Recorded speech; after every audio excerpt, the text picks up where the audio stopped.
10 bahay ang winasak na malakas na hangin na humagupit sa isang barangay sa Rodriguez, Rizal. Sa lakas ng hangin, natangay ang nakaparadang tricycle. Saksi si Jamie Santos. Sa pananalasa ng malakas na hangin sa barangay San Rafael, Rodriguez, Rizal kahapon, pinadapa nito ang isang sagingan. Napatumba rin ang matandang puno ng mangga sa gilid ng isang gasolinahan. May nag-report po sa amin na merong nadaanan ng buhawi, nagsapul sa C6. Sabi po nung unang nag-report, umiikot na hangin daw. Kaya nung nagbuwala yung saging, dapa. Tinamaan nga yung punong manggang malaki. At nung na-detect namin na pati sa Lagundi, nagkasira ang bahay. Kwento ng dalawang naka-duty gas attendant, umulan muna ng malakas hanggang sa napansin nilang humangin. Sobrang lakas po ng hangin, 2 beses po siyang umikot. Umaangat ma'am yung pinakadaw niya, unti-unti umaangat hanggang sa lumakas na po siya. And then po unti-unti na siya yung bumabagsak yung puno. And then pagkabaksak niya, bigla po umano yung mga kuryente po. Si Iya nakaupo sa tapat na tindahan ng gasolinahan at nakitang tinangay ng malakas na hangin ang nakaparadang tricycle. Sa takot nga raw niya, napatakbo siya sa looban. Yung tricycle po dito ni Kuya JR, bigla pong lumipad po pa ganito. Ang lakas po talaga, kaya ako tumakbo po ako dito sa paloob sa kanila. Winasak din ng malakas na hangin ang 10 bahay na tinitirhan ng 35 pamilya o higit 100 individual. Talagang umiikot nga daw, may kasamang tubig dahil nga dumaan sa ilog. Kaya sa may tubig at saka hangin ng malakas na umiikot. Sira po talaga yung bahay nila? Sira po talaga yung isang hilera na yun. Pati puno ho ng mga akasya, bali-bali. Nabigyan na ng paunang tulong ng Barangay San Rafael ang mga apektadong pamilya na piniling manatili sa sityo. Sa kabutihang palad, wala naman daw nasaktan. Ako si Jamie Santos, ang inyong saksi. Sinuntok ng isang driver ang isang traffic enforcer na sumita sa kanya dahil sa illegal umanong pagparada ng kanyang tricycle sa Negros Occidental. Ang nahulikam na komosyon sa pagsaksi ni Aileen Pedreso ng GMA Regional TV. Pinagsasabihan ng traffic enforcer ang isang tricycle driver sa di kalayuan na huwag pumarada sa bahagi niya ng Himamaylan City, Negros Occidental kahapon. Pero tila hindi nakinig ang driver kaya nilapitan ng traffic enforcer. Doon na nagkaroon ng komosyon. Sinuntok ng driver ang enforcer ngunit nakailag siya. Nagtangkapang gumante ang enforcer pero hindi natamaan ang driver. Sa pangalawang suntok, doon na napuruhan ang enforcer at natumba. Nagtamo siya ng sugat sa bibig at kamay. Lumalabas sa investigasyon na nag-ugat ang komosyon ng nagmatigas umano ang driver matapos pagsabihan ng enforcer na iligal ang pagparada nito ng kanyang tricycle.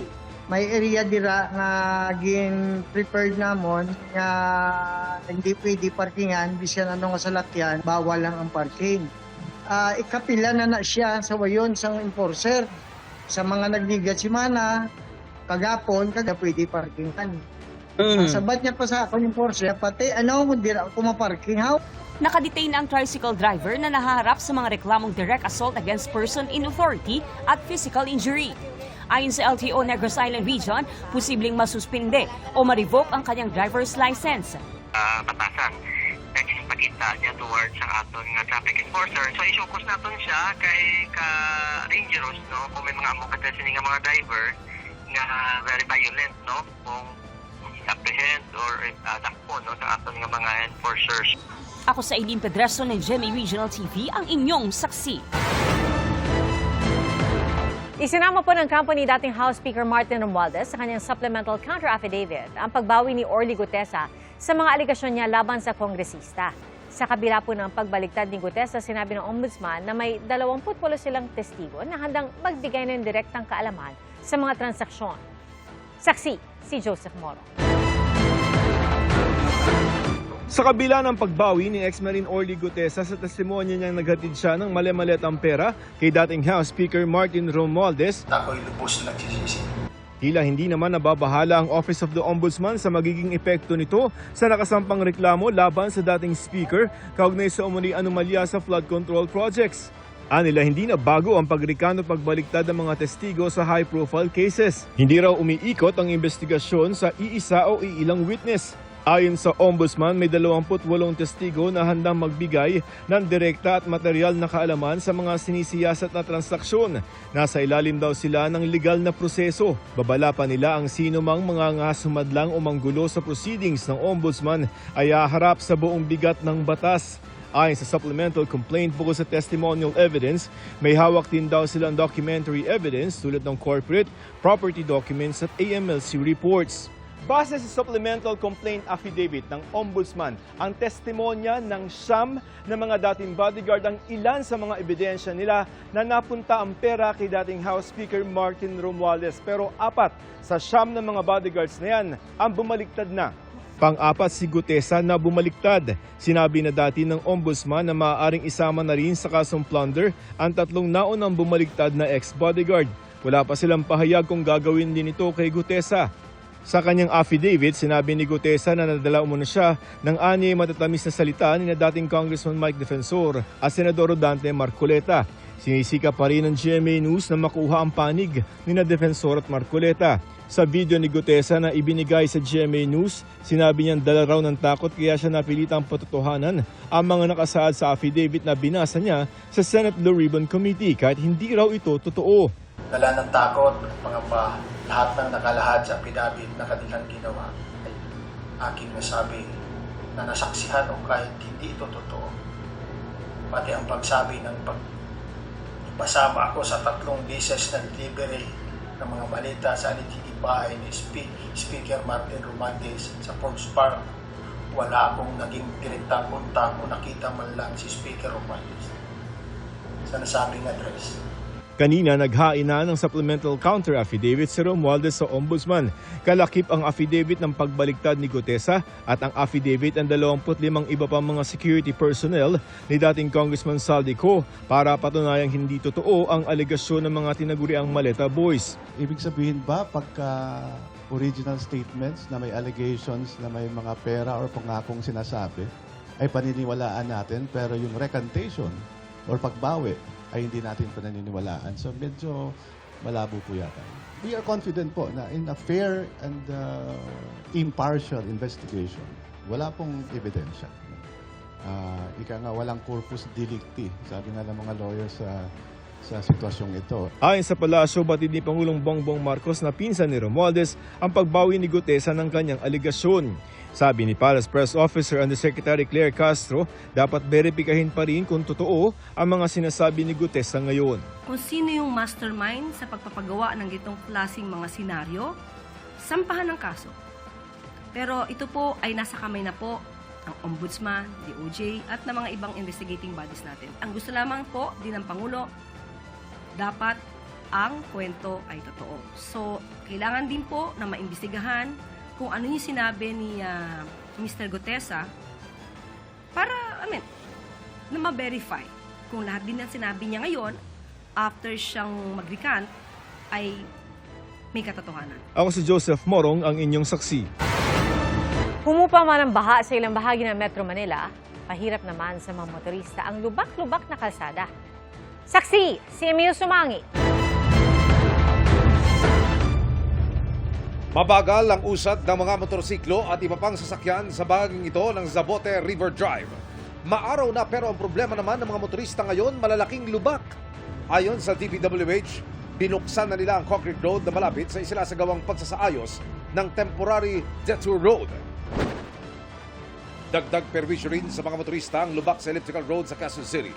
Naglagay ng plastic barrier sa lubak para maiwasan ng mga motorista. May mga lubak din sa Timog Avenue, malapit sa kanto ng Quezon Avenue at may naipon pang tubig. Malalim yung mga lubak, sir, simula ng mga 2 linggo na may yung ulan. Minsan, pag nagkamali ka, bigla kang preno, baka babanggaan ng ibang sakyan. Hanggang kaninang umaga, may mga pag-ulan pa sa Quezon City at iba pang bahagi ng Metro Manila dulot ng habagat. Nung Monday, nung nag-uulan ng grabe, kung isusuma natin yung pag-ulan na natanggap ng Quezon City kumpara sa monthly normal rainfall na natatanggap nito sa buwan ng August, ay halos lumagpas na ng kalahati. And basically, more than 100% na po tayo ng natatanggap ng pag-ulan dito sa Metro Manila kumpara nga sa monthly average. Isa sa nakaranas ng pag-ulan kanina ang Valenzuela, pinasok ng baha ang San Diego de Alcala Parish. baha rin sa katabing eskwelahan. Wala tayong misa dahil nga sa lalim ng tubig. Bigada na ako dito. Talagang ganyan na ngayon sa amin kada taon. Pag may bagyo tayo, yan na ang nangyayari. Ayon kay Pangulong Bongbong Marcos, magdaragdag ng 13 pumping station sa palibot ng Metro Manila. By the end of this year or the beginning of next year. But again, that does not solve our problem with garbage. And so that is why we are here trying to find ways.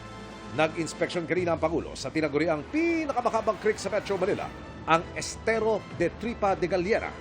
Ganito karami ang naipon na basura sa loob lamang ng 4 na araw. Nag-average kami ng 8 cubic meter per day, which is half a dump truck. Pinakita rin sa Pangulo kung paano ginagawang compost o mga kapaki-pakinabang na gamit tulad ng paso ang ibang nakahakot na basura mula sa estero. Bukod dito, inaasahang sisimulan na sa lalong madaling panahon ng Waste to Energy Project. As long as the financing is fixed and is available, I think we will be able to put those into action by next year. Patuloy rin ang paglilinis ng iba pang daluyan ng tubig sa pamamagitan ng Oplan Kontrabaha at Bayanihan sa Estero Program. Ako si Emil Sumangil, ang inyong saksi. Binigyan parangal ng Ad Standards Council si GMA Network Chief Marketing Officer Lisel G. Maralag bilang isa sa key personalities sa paghubog ng grupo.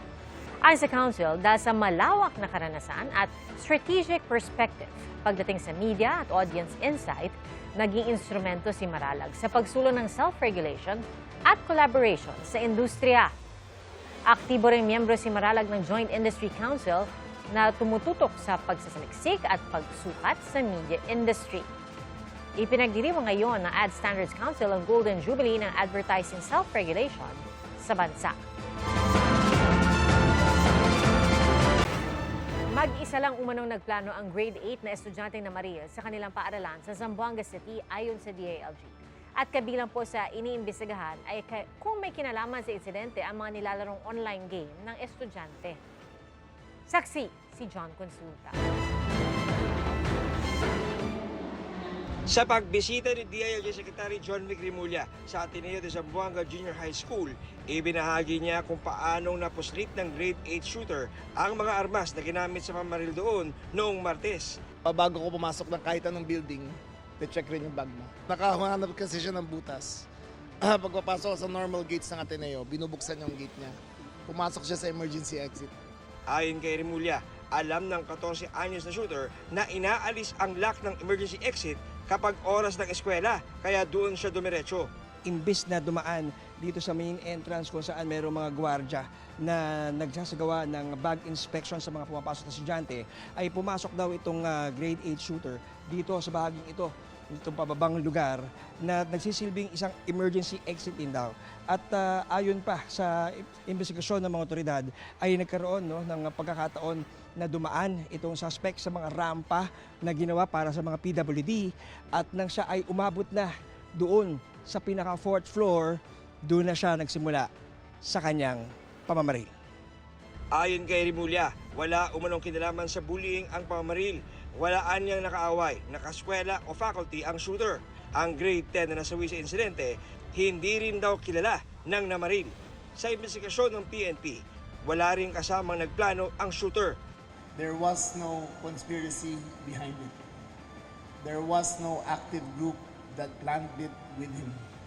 There was no family influence that made him do the unthinkable. Dagdag ni Rimulya, wala silang makitang kakaiba sa social media apps ng shooter. Wala siyang conversation out of the ordinary. Chinek namin lahat ng chat groups niya. Wala talaga. It was all in his head. Tingin ng DILG na impluwensya ng online games ang estudyante. Kung titignan niya yung nangyari sa shooting, halos pareho sa ang itsura niya, video game. Kasi talagang pinakita niya yung firearms na visible. Pinakita niya yung first-person perspective. Dahil dito, isinusulong ngayon ni Rimulya ang total ban sa Roblox na anya ay may link sa dark web.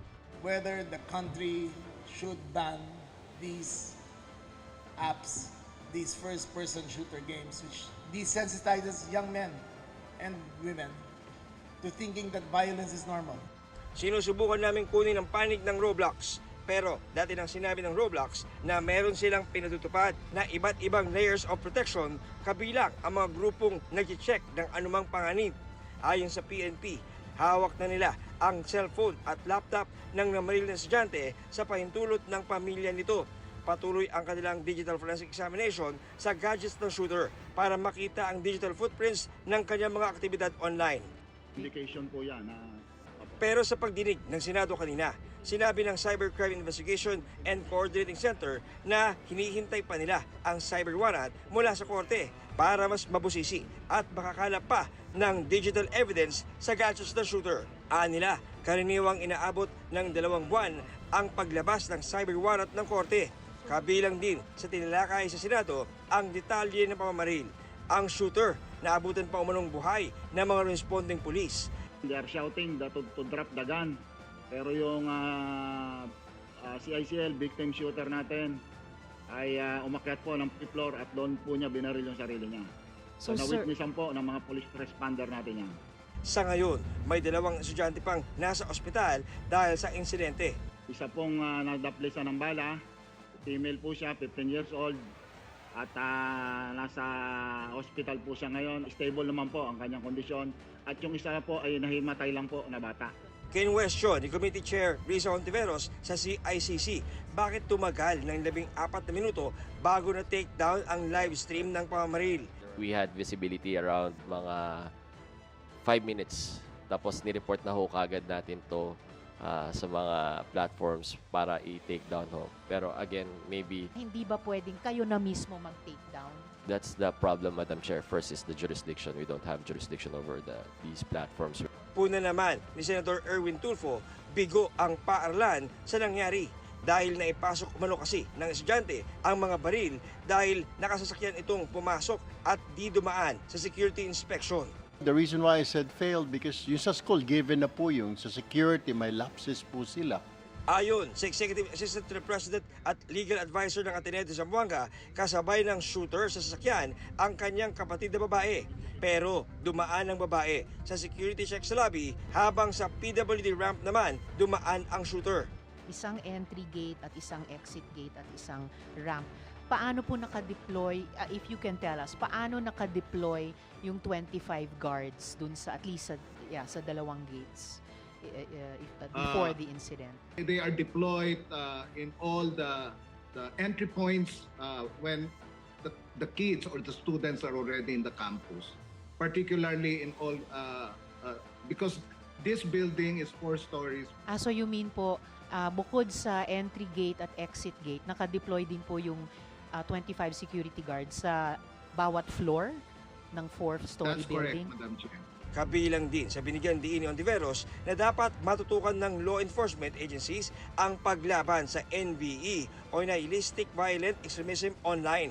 Sa datos ng PNP Cybercrime Group, simula October 2025 hanggang sa kasalukuyan, 74 na kaso ng extremism online na ang nahawakan nila. Dito, nasagip nila ang 42 menor de edad.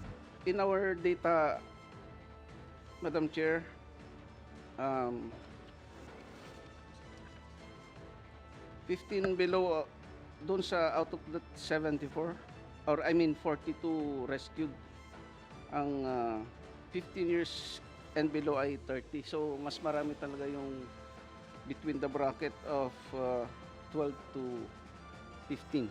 Ako si John Consulta, ang inyong saksi.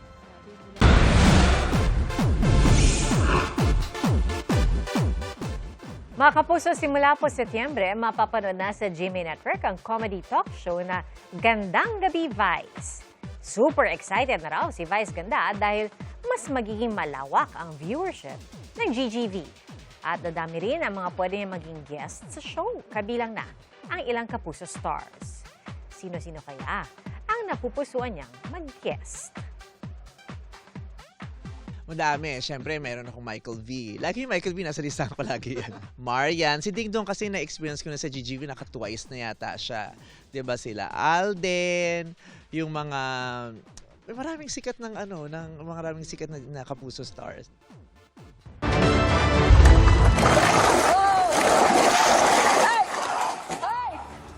Biglang gumuho ang bahagi ng ikalawang palapag na isang bahay sa Missouri sa Amerika at kasamang nahulog ang ilang U.S. Marshal.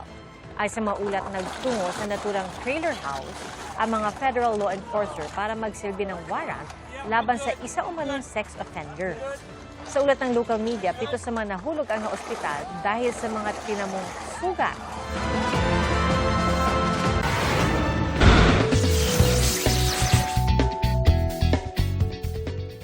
Sa edad na 3, hinangaan online ng isang PhilAm na bata dahil sa ipinakita niyang talento sa musika. At sa mura niyang edad, naka-enroll na siya sa Performing Arts School.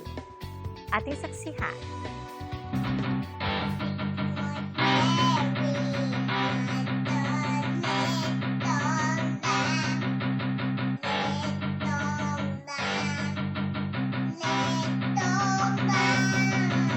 Nursery rhyme pero rap cover.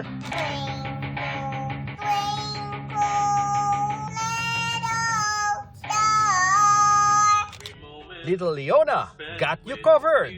Hilig daw talaga ng 3 taong gulang na PhilAm na si Leona ang tumugtog at kumanta.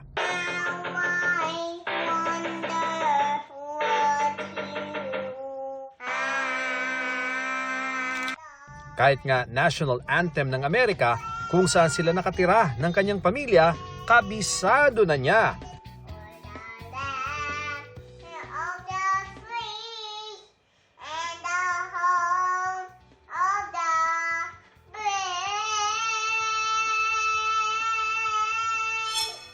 At heto, may pasample pa nga si Leona.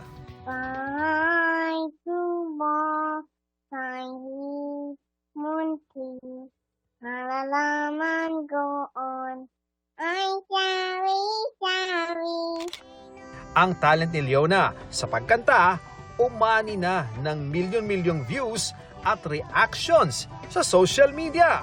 Kwento ng kanyang mommy Gracelyn at daddy Anthony.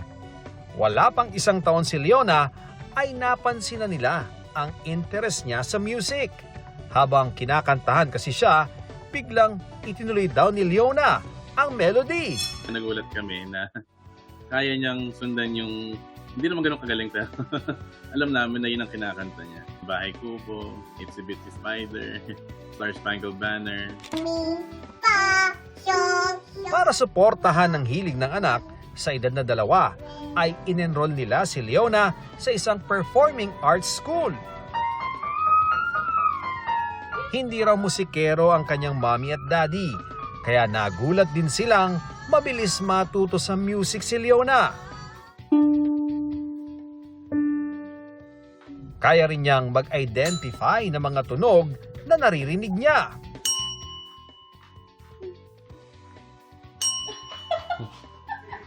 Tulad din daw ng ibang bata si Leona na mahilig ding maglaro. At ayan, isinasabay pa nga ni ang music sa kanyang math lesson. 1, 2, 3, 4, 5. Dahil napansin daw nilang mas mabilis natututo si Leona habang nasa bahay, pinag-iisipan nila ang homeschooling. Kahit at her age, marunong na siya magbasa eh. Marunong mag-addition, subtraction, division. So, sa academic-wise, parang sa bahay, nag-e-enjoy siya at the same time natututo. Parang walang pressure. Tinuturuan din nila si Leonang mag-Tagalog. What is shoulders in Tagalog? Balikan. Balikat? Ang mahalaga lang daw sa kanyang mommy at daddy, natututo at masaya ang kanilang prinsesa. Ako si Ian Cruz, ang inyong saksi. Nakakabilib naman ako. Congratulations at keep it up, Leona. Mga kapuso, salamat sa inyong pagsaksi. Ako po si Pia Arcangel. Ito ang GMA News. Walang kinikilingan, walang pinoprotektahan. Noon at ngayon, serbisyong totoo. Hanggang bukas, sama-sama po tayong magiging saksi.